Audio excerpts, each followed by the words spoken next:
ಎಲ್ರಿಗೂ ನಮಸ್ಕಾರ. ಗುರುರಾಯರ ಈ ಚಮತ್ಕಾರಿ ಮಂತ್ರ ನಮ್ಮ ಜೀವನವನ್ನು ಸಂಪೂರ್ಣವಾಗಿ ಬದಲಾಯಿಸುವ ಶಕ್ತಿಯನ್ನು ಹೊಂದಿದೆ. ಈ ಮಂತ್ರ ನಮ್ಮ ಜೀವನಕ್ಕೆ ಸುಖವನ್ನು ತಂದುಕೊಡ್ತದೆ, ಭವಸಾಗರದ ದುಃಖದಿಂದ ಪಾರು ಮಾಡ್ತದೆ, ಜೀವನದ ಎಲ್ಲಾ ಸಂಘರ್ಷಗಳನ್ನು ನಾಶ ಮಾಡ್ತದೆ. ಸಂಘರ್ಷ ಅಂದ್ರೆ ಕೆಲವರಿಗೆ ತುಂಬಾ ಕಷ್ಟಪಟ್ಟ ಮೇಲೆ ಏನೋ ಒಂದು ವಸ್ತುವೋ ಕೆಲಸವೋ ಸಂಬಂಧವೋ ಸಿಗ್ತದೆ. ಇನ್ನು ಕೆಲವರಿಗೆ ಎಷ್ಟು ಕಷ್ಟಪಟ್ಟರೂ ಜೀವನದಲ್ಲಿ ಒಂದು ಒಳ್ಳೆ ಸ್ಥಾನಮಾನ, ನೌಕರಿ, ಹಣ ಸಿಗುವುದಿಲ್ಲ. ಅಂಥವರಿಗೆ ಈ ಮಂತ್ರದಿಂದ ಸಹಾಯ ಆಗ್ತದೆ. ಇಷ್ಟೇ ಅಲ್ಲದೆ ಈ ಮಂತ್ರ ಭಕ್ತರಿಗೆ ಜೀವನದಲ್ಲಿ ಯಾವುದೇ ದಾರಿ ಕಾಣದೇ ಇದ್ದಾಗ ಮುಂದೆ ಸಾಗುವ ಧೈರ್ಯ ಕೊಡ್ತದೆ. ದುಃಖದಲ್ಲಿರುವ ಮನಸ್ಸುಗಳಿಗೂ ಧೈರ್ಯ ತುಂಬುತ್ತದೆ. ದುಷ್ಟಶಕ್ತಿಗಳನ್ನು ಮತ್ತು ದುಷ್ಟಗ್ರಹಗಳನ್ನು ನಿಯಂತ್ರಿಸಿ ಅವುಗಳಿಂದ ಆಗ್ತಿರುವ ತೊಂದರೆಗೆ ಪರಿಹಾರ ಕೊಡ್ತದೆ. ಇದಿಷ್ಟು ಈ ಮಂತ್ರದಿಂದ ನಾವು ಭೂಮಿಯಲ್ಲಿ ಇರುವವರೆಗೆ ಆಗುವ ಲಾಭಗಳು. ನಾವು ಈ ಭೂಮಿ ಬಿಟ್ಟು ಬೇರೆ ಲೋಕಕ್ಕೆ ಹೋಗ್ಲಿಕ್ಕೆ ಒಂದು ಸೇತುವೆಯ ರೀತಿ ಈ ಮಂತ್ರ ನಮಗೆ ಸಹಾಯ ಮಾಡ್ತದೆ. ನಿನ್ನೆ ನಾನು ಕೇಳಿದ ಪ್ರಶ್ನೆ, ಲಕ್ಷ್ಮೀದೇವಿ ನಾರಾಯಣ ದೇವರ ಯಾವ ಕಡೆಗೆ ನಿಂತಿರ್ತಾರೆ ಅಂತ. ಇದಕ್ಕೆ ಸರಿ ಉತ್ತರ ಎಡಗಡೆ. ಹಾಗಾಗಿ ಲಕ್ಷ್ಮೀದೇವಿಯನ್ನು ವಾಮಾಂಗಿ ಅಂತ ಕರೀತಾರೆ. ಸರಿ ಉತ್ತರ ಕೊಟ್ಟವರಲ್ಲಿ ಒಬ್ಬರ ಹೆಸರು ಶಿಲ್ಪಾ ರೆಡ್ಡಿ. ಶಿಲ್ಪಾ ಅವರೇ ಭಕ್ತಿ ಮಾಡುವುದನ್ನು ನಿಲ್ಲಿಸಬೇಡಿ ಅಂತ ಹೇಳ್ತಾ ಇವತ್ತಿನ ಪ್ರಶ್ನೆಯನ್ನು ನೋಡುವ. ರಾಯರು ಪದದ ಅರ್ಥವೇನು? ಎ. ರಾಜರು, ಬಿ. ತಂದೆ, ಸಿ. ಹಿರಿಯರು, ಡಿ. ದೇವರು. ಈ ಪ್ರಶ್ನೆಗೆ ಸರಿ ಉತ್ತರ ಕೊಟ್ಟವರಲ್ಲಿ ಒಬ್ಬರ ಹೆಸರನ್ನು ನಾಳಿನ ವಿಡಿಯೋದಲ್ಲಿ ಹೇಳ್ತೇನೆ. ಬನ್ನಿ, ಇಷ್ಟೊಂದು ಲಾಭಗಳನ್ನು ಕೊಡುವ ಈ ಮಂತ್ರವನ್ನು ಭಕ್ತಿಯಿಂದ 108 ಬಾರಿ ಕೇಳುವ. ಅದಕ್ಕಿಂತ ಮುಂಚೆ ನೀವು ರಾಯರ ಭಕ್ತರಾಗಿದ್ದರೆ ಓಂ ರಾಘವೇಂದ್ರಾಯ ನಮಃ ಅಂತ ಕಮೆಂಟ್ ಮಾಡಿ, ಚಾನಲಿಗೆ ಹೊಸಬ್ರಾಗಿದ್ದರೆ ಚಾನಲನ್ನು ಸಬ್ಸ್ಕ್ರೈಬ್ ಮಾಡಿ, ಹತ್ತಿರ ಇರುವ ಬೆಲ್ ಬಟನ್ ಪ್ರೆಸ್ ಮಾಡಿ, ಆಲ್ ಅನ್ನೋ ಆಪ್ಷನ್ ಅನ್ನು ಸೆಲೆಕ್ಟ್ ಮಾಡಿ. ಭವ್ಯಸ್ವರೂಪೋ ಭವದುಃಖತೂಲಾ ಸಂಘಾಗ್ನಿಚರ್ಯಃ ಸುಖಧೈರ್ಯಶಾಲಿ ಸಮಸ್ತ ದುಷ್ಟಾಗ್ರಹ ನಿಗ್ರಹೇಶೋ ದುರತ್ಯಯೋಪಪ್ಲವ ಸಿಂಧು ಸೇತುಃ. ಭವ್ಯಸ್ವರೂಪೋ ಭವದುಃಖತೂಲಾ ಸಂಘಾಗ್ನಿಚರ್ಯಃ ಸುಖಧೈರ್ಯಶಾಲಿ ಸಮಸ್ತ ದುಷ್ಟಾಗ್ರಹ ನಿಗ್ರಹೇಶೋ ದುರತ್ಯಯೋಪಪ್ಲವ ಸಿಂಧು ಸೇತುಃ. ಭವ್ಯಸ್ವರೂಪೋ ಭವದುಃಖತೂಲಾ ಸಂಘಾಗ್ನಿಚರ್ಯಃ ಸುಖಧೈರ್ಯಶಾಲಿ ಸಮಸ್ತ ದುಷ್ಟಾಗ್ರಹ ನಿಗ್ರಹೇಶೋ ದುರತ್ಯಯೋಪಪ್ಲವ ಸಿಂಧು ಸೇತುಃ. ಭವ್ಯಸ್ವರೂಪೋ ಭವದುಃಖತೂಲಾ ಸಂಘಾಗ್ನಿಚರ್ಯಃ ಸುಖಧೈರ್ಯಶಾಲಿ ಸಮಸ್ತ ದುಷ್ಟಾಗ್ರಹ ನಿಗ್ರಹೇಶೋ ದುರತ್ಯಯೋಪಪ್ಲವ ಸಿಂಧು ಸೇತುಃ. ಭವ್ಯಸ್ವರೂಪೋ ಭವದುಃಖತೂಲಾ ಸಂಘಾಗ್ನಿಚರ್ಯಃ ಸುಖಧೈರ್ಯಶಾಲಿ ಸಮಸ್ತ ದುಷ್ಟಾಗ್ರಹ ನಿಗ್ರಹೇಶೋ ದುರತ್ಯಯೋಪಪ್ಲವ ಸಿಂಧು ಸೇತುಃ. ಭವ್ಯಸ್ವರೂಪೋ ಭವದುಃಖತೂಲಾ ಸಂಘಾಗ್ನಿಚರ್ಯಃ ಸುಖಧೈರ್ಯಶಾಲಿ ಸಮಸ್ತ ದುಷ್ಟಾಗ್ರಹ ನಿಗ್ರಹೇಶೋ ದುರತ್ಯಯೋಪಪ್ಲವ ಸಿಂಧು ಸೇತುಃ.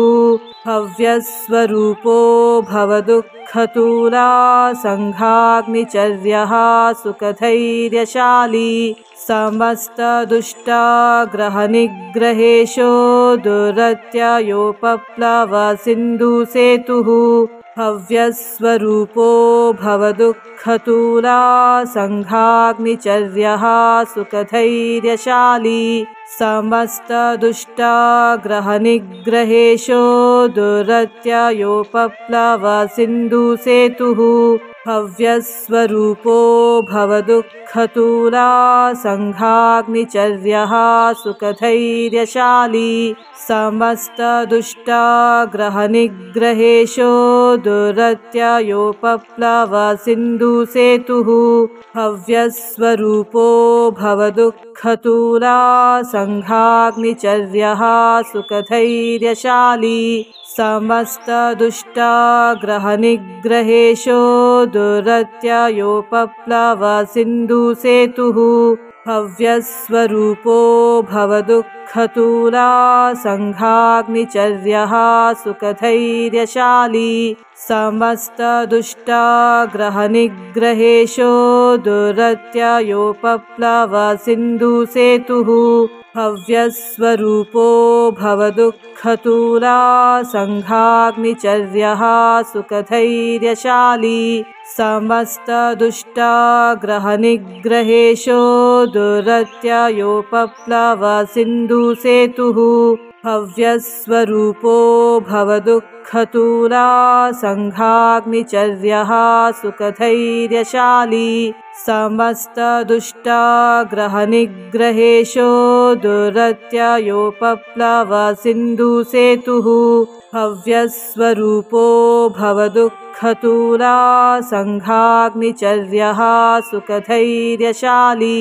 समस्तदुष्टाग्रहनिग्रहेशो दुरत्ययोपप्लवसिन्धुसेतुः भव्यस्वरूपो भवदुःखतूला सङ्घाग्निचर्यः सुखधैर्यशाली समस्तदुष्टाग्रहनिग्रहेशो दुरत्ययोपप्लवसिन्धुसेतुः भव्यस्वरूपो भवदुःखतूला सङ्घाग्निचर्यः सुखधैर्यशाली समस्तदुष्टाग्रहनिग्रहेशो दुरत्ययोपप्लवसिन्धुसेतुः भव्यस्वरूपो भवदुःखतूला सङ्घाग्निचर्यः सुखधैर्यशाली समस्तदुष्टाग्रहनिग्रहेशो दुरत्ययोपप्लवसिन्धुसेतुः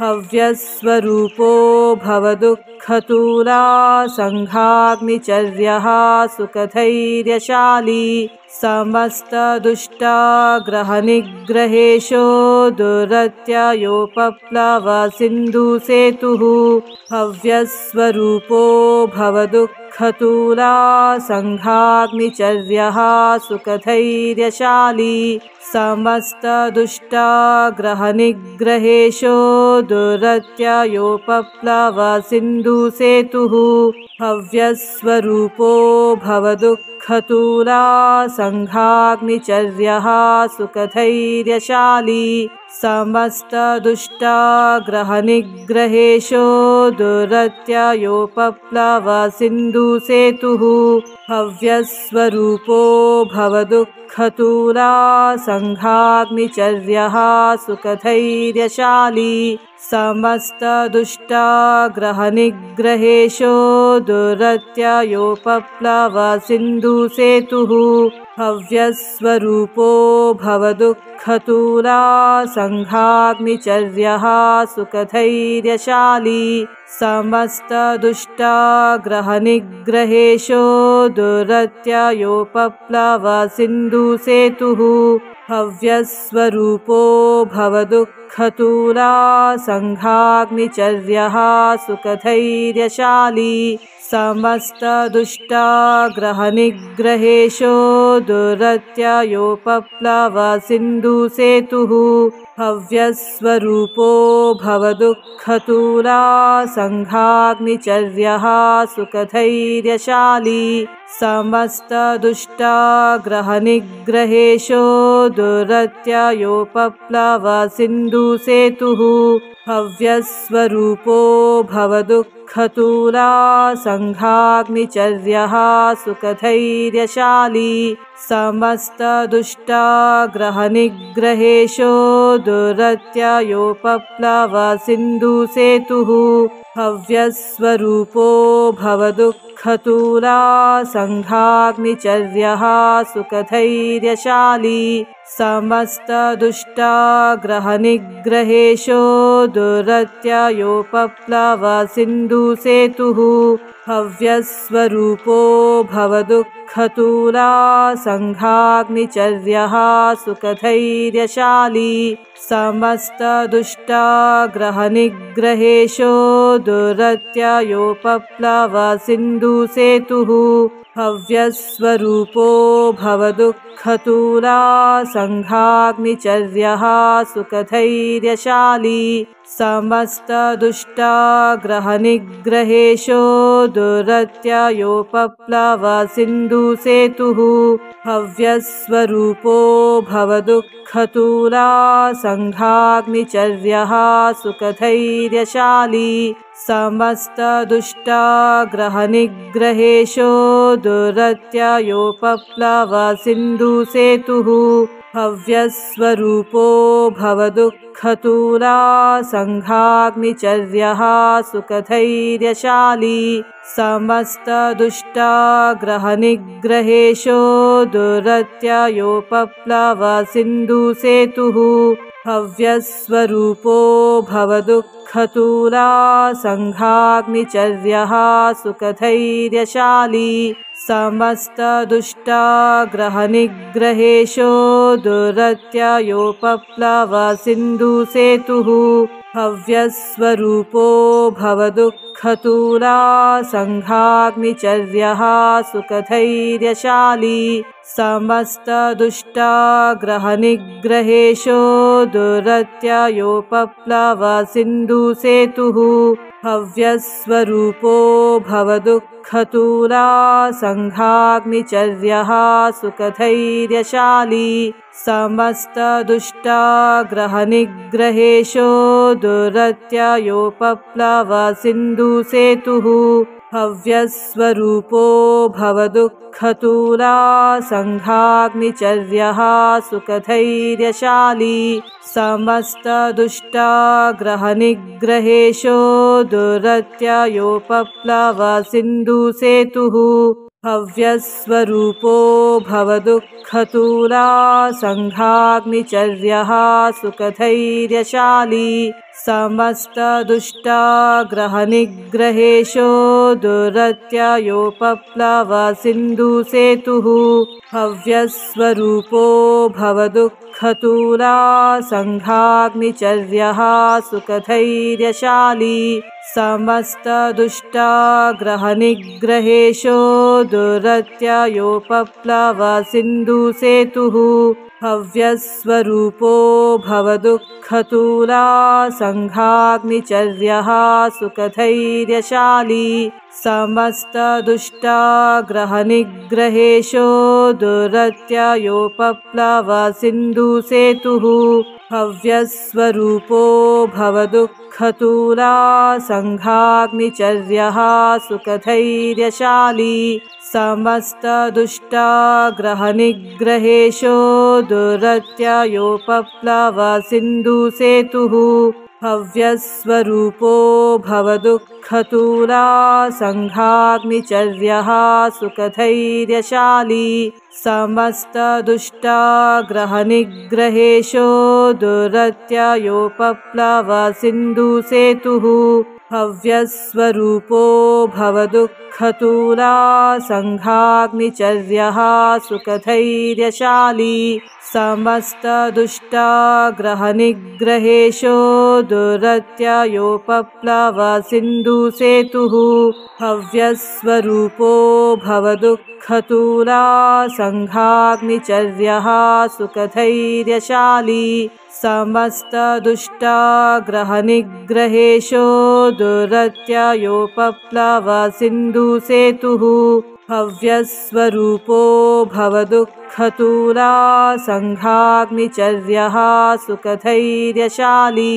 समस्तदुष्टाग्रहनिग्रहेशो दुरत्ययोपप्लवसिन्धुसेतुः हव्यस्वरूपो भवदुःखतूला संघाग्निचर्यः सुखधैर्यशाली समस्तदुष्टाग्रहनिग्रहेशो दुरत्ययोपप्लवसिन्धुसेतुः हव्यस्वरूपो भवदुःखतूला संघाग्निचर्यः सुखधैर्यशाली समस्तदुष्टाग्रहनिग्रहेशो दुरत्ययोपप्लवसिन्धुसेतुः हव्यस्वरूपो भवदुःखतूला संघाग्निचर्यः सुखधैर्यशाली समस्तदुष्टाग्रहनिग्रहेशो दुरत्ययोपप्लवसिन्धुसेतुः हव्यस्वरूपो भवदुःखतूला सङ्घाग्निचर्यः सुखधैर्यशाली समस्तदुष्टाग्रहनिग्रहेशो दुरत्ययोपप्लवसिन्धुसेतुः हव्यस्वरूपो भवदुःखतूला सङ्घाग्निचर्यः सुखधैर्यशाली समस्तदुष्टाग्रहनिग्रहेशो दुरत्ययोपप्लवसिन्धुसेतुः हव्यस्वरूपो भवदुःखतूला सङ्घाग्निचर्यः सुखधैर्यशाली समस्तदुष्टाग्रहनिग्रहेशो दुरत्ययोपप्लवसिन्धुसेतुः हव्यस्वरूपो भवदुःखतूला सङ्घाग्निचर्यः सुखधैर्यशाली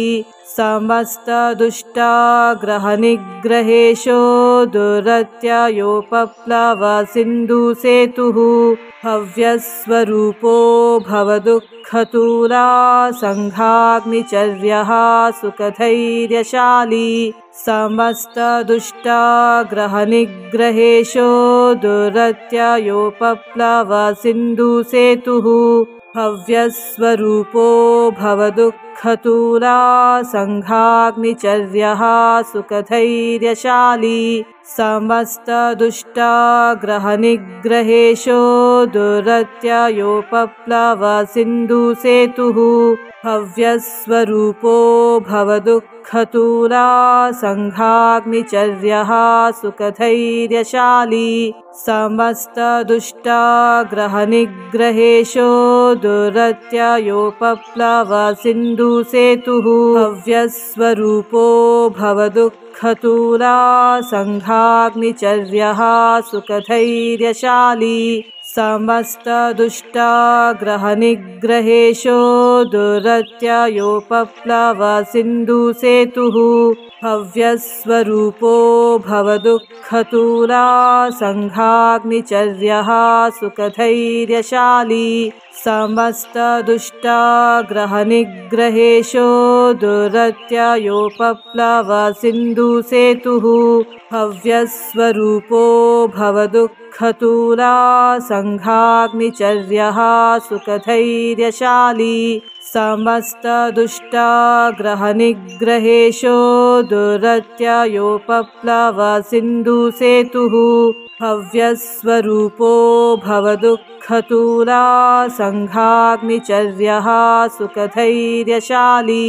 समस्तदुष्टाग्रहनिग्रहेशो दुरत्ययोपप्लवसिन्धुसेतुः हव्यस्वरूपो भवदुःखतूला सङ्घाग्निचर्यः सुखधैर्यशाली समस्तदुष्टाग्रहनिग्रहेशो दुरत्ययोपप्लवसिन्धुसेतुः हव्यस्वरूपो भवदुःखतूला सङ्घाग्निचर्यः सुखधैर्यशाली समस्तदुष्टाग्रहनिग्रहेशो दुरत्ययोपप्लवसिन्धुसेतुः हव्यस्वरूपो भवदुःखतूला सङ्घाग्निचर्यः सुखधैर्यशाली समस्तदुष्टाग्रहनिग्रहेशो दुरत्ययोपप्लवसिन्धुसेतुः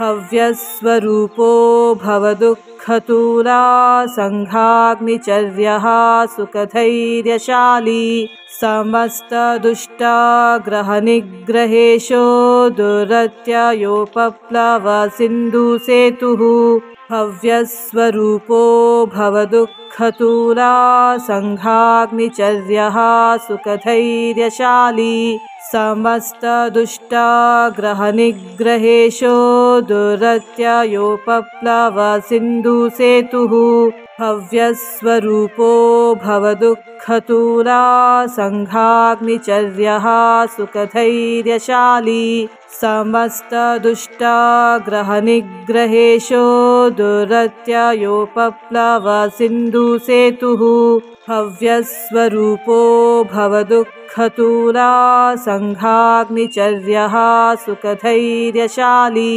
समस्तदुष्टाग्रहनिग्रहेशो दुरत्ययोपप्लव सिन्धुसेतुः हव्यस्वरूपो भवदुःखतूला सङ्घाग्निचर्यः सुखधैर्यशाली समस्तदुष्टाग्रहनिग्रहेशो दुरत्ययोपप्लव सिन्धुसेतुः हव्यस्वरूपो भवदुःखतूला सङ्घाग्निचर्यः सुखधैर्यशाली समस्तदुष्टाग्रहनिग्रहेशो दुरत्ययोपप्लव सिन्धुसेतुः हव्यस्वरूपो भवदुःखतूला सङ्घाग्निचर्यः सुखधैर्यशाली समस्तदुष्टाग्रहनिग्रहेशो दुरत्ययोपप्लव सिन्धुसेतुः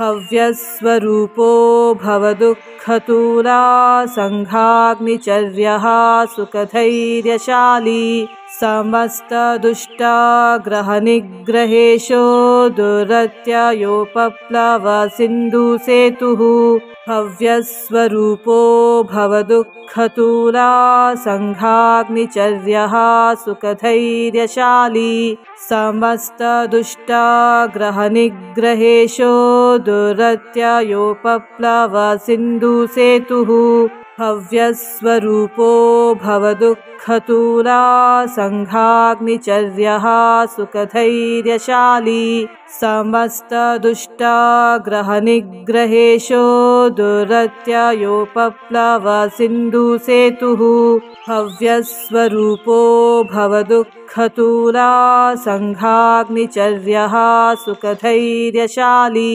समस्तदुष्टाग्रहनिग्रहेशो दुरत्ययोपप्लव सिन्धुसेतुः हव्यस्वरूपो भवदुःखतूला सङ्घाग्निचर्यः सुखधैर्यशाली समस्तदुष्टाग्रहनिग्रहेशो दुरत्ययोपप्लव सिन्धुसेतुः हव्यस्वरूपो भवदुःखतूला सङ्घाग्निचर्यः सुखधैर्यशाली समस्तदुष्टाग्रहनिग्रहेशो दुरत्ययोपप्लव सिन्धुसेतुः हव्यस्वरूपो भवदुःखतूला सङ्घाग्निचर्यः सुखधैर्यशाली समस्तदुष्टाग्रहनिग्रहेशो दुरत्ययोपप्लव सिन्धुसेतुः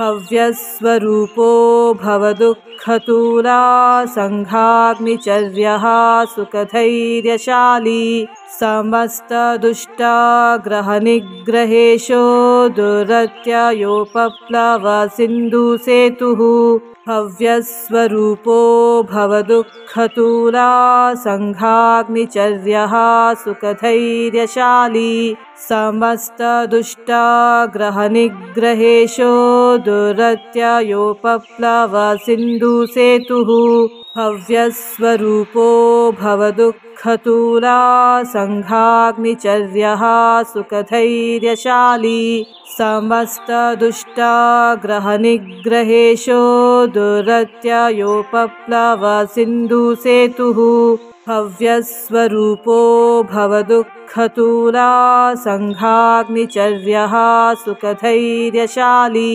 समस्तदुष्टाग्रहनिग्रहेशो दुरत्ययोपप्लव सिन्धुसेतुः हव्यस्वरूपो भवदुःखतूला सङ्घाग्निचर्यः सुखधैर्यशाली समस्तदुष्टाग्रहनिग्रहेशो दुरत्ययोपप्लव सिन्धुसेतुः हव्यस्वरूपो भवदुःखतूला सङ्घाग्निचर्यः सुखधैर्यशाली समस्तदुष्टाग्रहनिग्रहेशो दुरत्ययोपप्लव सिन्धुसेतुः हव्यस्वरूपो भवदुःखतूला संघाग्निचर्यः सुखधैर्यशाली समस्तदुष्टाग्रहनिग्रहेशो दुरत्ययोपप्लव सिन्धुसेतुः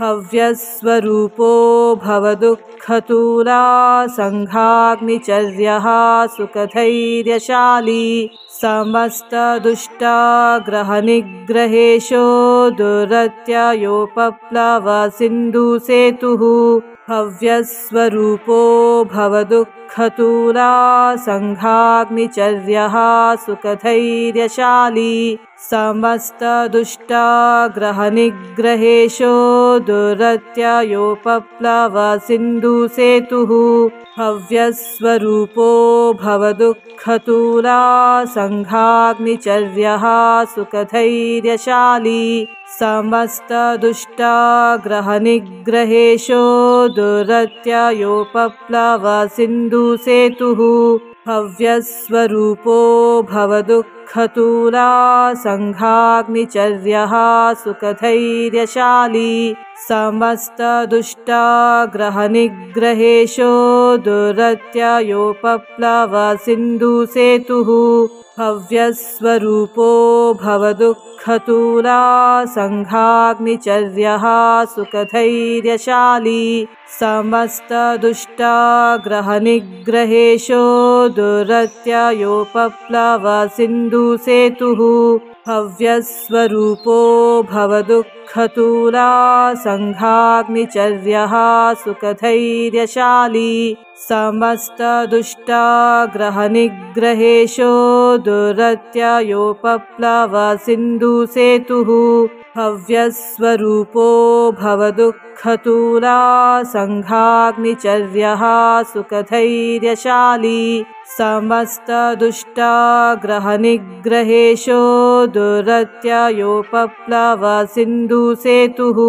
हव्यस्वरूपो भवदुःखतूला संघाग्निचर्यः सुखधैर्यशाली समस्तदुष्टाग्रहनिग्रहेशो दुरत्ययोपप्लव सिन्धुसेतुः हव्यस्वरूपो भवदुःखतूला संघाग्निचर्यः सुखधैर्यशाली समस्तदुष्टाग्रहनिग्रहेशो दुरत्ययोपप्लव सिन्धुसेतुः हव्यस्वरूपो भवदुःखतूला संघाग्निचर्यः सुखधैर्यशाली समस्तदुष्टाग्रहनिग्रहेशो दुरत्ययोपप्लव सिन्धुसेतुः हव्यस्वरूपो भवदुःखतूला संघाग्निचर्यः सुखधैर्यशाली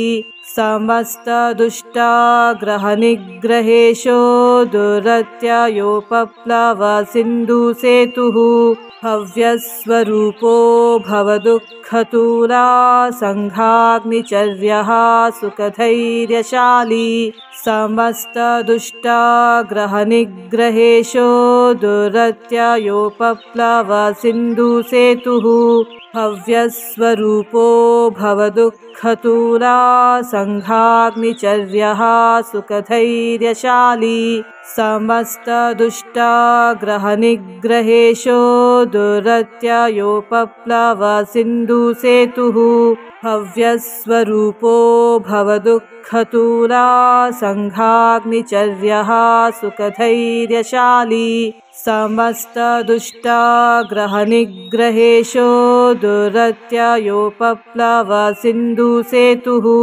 हव्यस्वरूपो भवदुःखतूला संघाग्निचर्यः सुखधैर्यशाली समस्तदुष्टाग्रहनिग्रहेशो दुरत्ययोपप्लव सिन्धुसेतुः हव्यस्वरूपो भवदुःखतूला संघाग्निचर्यः सुखधैर्यशाली समस्तदुष्टाग्रहनिग्रहेशो दुरत्ययोपप्लव सिन्धुसेतुः हव्यस्वरूपो भवदुःखतूला संघाग्निचर्यः सुखधैर्यशाली समस्तदुष्टाग्रहनिग्रहेशो दुरत्ययोपप्लवसिन्धुसेतुः भव्यस्वरूपो भवदुःखतूला सङ्घाग्निचर्यः सुखधैर्यशाली समस्तदुष्टाग्रहनिग्रहेशो दुरत्ययोपप्लवसिन्धुसेतुः भव्यस्वरूपो भवदुःखतूला सङ्घाग्निचर्यः सुखधैर्यशाली समस्तदुष्टाग्रहनिग्रहेशो दुरत्ययोपप्लवसिन्धुसेतुः भव्यस्वरूपो भवदुःखतूला सङ्घाग्निचर्यः सुखधैर्यशाली समस्तदुष्टाग्रहनिग्रहेशो दुरत्ययोपप्लवसिन्धुसेतुः भव्यस्वरूपो भवदुःखतूला सङ्घाग्निचर्यः सुखधैर्यशाली समस्तदुष्टाग्रहनिग्रहेशो दुरत्ययोपप्लवसिन्धुसेतुः